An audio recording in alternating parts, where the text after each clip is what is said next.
You are not your past, yet you've been living as if the worst chapters of your story still hold the pen, chained to memories, replaying failures, and clutching shame that Christ already carried to Calvary. The cross was not a partial payment. When Jesus said, "It is finished," he wasn't leaving loopholes for regret to keep its grip.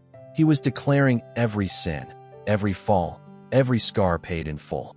But here you are, staring at yesterday as though tomorrow has been canceled, and I need to tell you, God doesn't live in your rewind. He's already in your next scene. Remember Peter? The man who swore he'd never deny Jesus but crumbled under pressure, cursed his name, and wept bitter tears. But when the risen Christ stood before him, he didn't drag Peter back through the mud of failure. He handed him a mission: feed my sheep. That is grace. That is purpose louder than shame. And look at Israel, freed from Egypt, yet longing for the chains of yesterday. God had split seas, drowned armies, rained manna, yet their minds were still in bondage, proving that freedom isn't about location, it's about revelation. You've got to stop listening to the accuser, because Revelation says he's been defeated by the blood of the Lamb and the word of testimony. Your past is not a prophecy. It's a lesson, a wilderness you pass through, but don't pitch your tent in.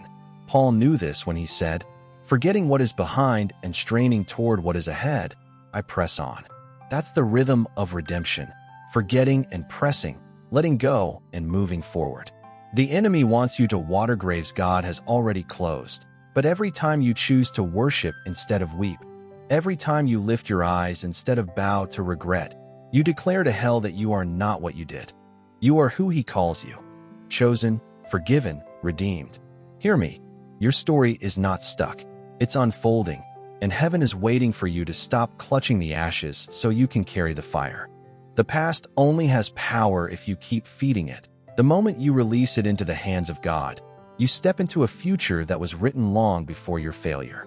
The blood still speaks louder than your mistakes. Mercy still renews every morning, and grace is still strong enough to carry you beyond the places shame tried to bury you.